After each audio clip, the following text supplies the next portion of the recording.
এটা হচ্ছে আমার বোনের বিয়ে শাদীর ভিডিওর শেষ ভিডিও। এরপরে আর কোনো ভিডিও আসবে না, কারণ আপনারা অনেকেই দেখতে দেখতে বিরক্ত হয়ে গিয়েছেন। এটা ছিল আমাদের ফাইনাল প্রোগ্রাম, যেটা হচ্ছে গিয়ে আমরা জয়েন্টলি করেছি ওদের রিসেপশন আর আমাদের প্রোগ্রাম একসাথে করে আমরা খুব শর্টকাটের মধ্যে প্রোগ্রামটা সেরে ফেলেছিলাম। প্রোগ্রামটা দুপুরে থাকাতে আমরা ঘুম থেকে উঠে একদম রেডি টেডি হয়ে বসে পড়েছি। বউ রেডি হতে অনেক সময় লেগেছে, যার কারণে আমার রেডি হওয়াটা একদমই পচা হয়েছে, ভালো হয়নি। শাড়িটা এত শখ করে বানিয়েছি বাট পরতে পারিনি ঠিক মতন, একদম বাজেভাবে পরানো হয়েছে। মানে সেদিনের লুকটা আমার কাছে পার্সোনালি খুবই বাজে লেগেছে। অ্যাকচুয়ালি প্রপার সময় দেওয়া হয়নি, যার কারণে এমন হয়েছে। শাড়ি পরতে মনে হয় 5 মিনিট দিয়েছি আর মেকআপ করতে 10 থেকে 15 মিনিট। সো আমরা রেডি টেডি হয়ে বের হয়ে পড়লাম বউকে নিয়ে হচ্ছে গিয়ে ভেন্যুতে যাওয়ার জন্য। ভেন্যুতে যাওয়ার পরে ভেন্যুর ডেকোরেশন দেখে আমরা স্যাটিসফাইং, কারণ আমরা যেভাবে চেয়েছিলাম ঠিক সেভাবেই তারা করেছে। তারপর যে আমরা কিছু ছবি টবি তুলছিলাম, যেটা হচ্ছে গিয়ে মূল কাজ। সেদিন মূলত প্রোগ্রামটা রাখাই হয়েছে মনে হয় যে ছবি টবি তোলার জন্য আউটডোরে। আর যেহেতু বিদায় হয়নি কাবিনের দিন, সো আজকের দিনে হচ্ছে গিয়ে বিদায়ও হয়ে যাবে। ডেকোরেশন থেকে শুরু করে খাবার দাবার সবকিছু ঠিক মতন ছিল কিনা এবং সিটিং অ্যারেঞ্জমেন্ট প্রপারলি হয়েছে কিনা সবকিছুই দেখছিলাম আমরা। আস্তে আস্তে সব গেস্টই আমাদের মোটামুটি চলে এসেছিল। ভেন্যু চিনতেও কারো কোনো সমস্যা হয়নি, সুন্দরভাবে সবাই চলে এসেছে। তো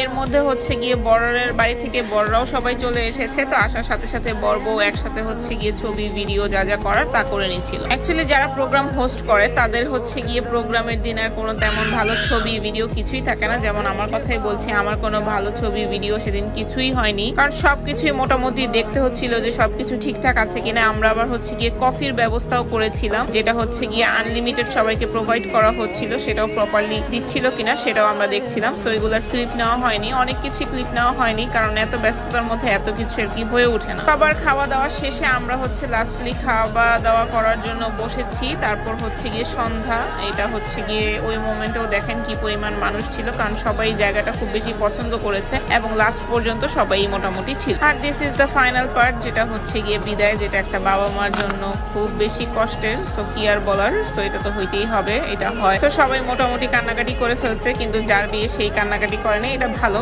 স্ট্রং থাকার চেষ্টা করছে অনেক, কারণ সবাই কান্নাকাটি করলে জিনিসটা খুব বাজে হয়ে যায়। এমন বরের বাড়িতে কোনে ঠিক মতন পৌঁছেছে কিনা, মানে তাকে দিয়ে আসার জন্য সে অবশ্য আগেই গেছে, আমরা পিছনে পিছনে গেছি। তারপর যে দেখলাম যে না, সে মহা খুশি আছে, কারণ ওখানে যাওয়ার পর তাকে অনেক সুন্দরভাবে ওয়েলকাম করা হয়েছে। কারণ লাস্ট কাবিনের দিন অনেক বেশি মজা হয়েছিল, যেটা হচ্ছে গিয়ে ছেলের বাড়ির মানুষ অনেক বেশি এনজয় করেছিল। তাদেরকে আনন্দ দেওয়ার জন্য আমরা সবাই মিলে ওখানেও একটু নাচানাচি করলাম, এনজয় করলাম। তারপর এইভাবেই হচ্ছে গিয়ে তাদেরকে সুন্দর মতন বিদায় টিদায় দিয়ে এসে বাসায়, এখন যেহেতু সবাইয়ের মন খুব খারাপ, আব্বু আম্মু খালামুনি, সো সবার সাথে বসে বসে আবার আমরা সবাই মিলে গল্প করছিলাম। সেদিন আমার কোনো ফ্রেন্ড তাদের বাসায়ও যায়নি, চিন্তা করেছে যে আমাদের বাসাটা পুরোই খালি হয়ে যাবে, সো ওরা থাকুক। সো ওরা ছিল এবং সবার সাথে অনেক গল্প করছিল, যার কারণে হচ্ছে গিয়ে সবার মন মোটামুটি ভালো হয়ে গিয়েছে। সো আজকের মতন আমার এই ভিডিও এই পর্যন্তই, এবং বিয়ে শাদীর ব্লগও কিন্তু মোটামুটি শেষ। আর বিয়ে শাদীর ব্লগ আসবে না, বাট তার মানে এই না যে ব্লগ আসবে না, ব্লগ আরো আসবে। অনেক অনেক জায়গায় ঘুরতে গিয়েছিলাম, সেগুলোও কিন্তু দেখতে হবে আপনাদের। আজকের মতন এই পর্যন্তই, টাটা।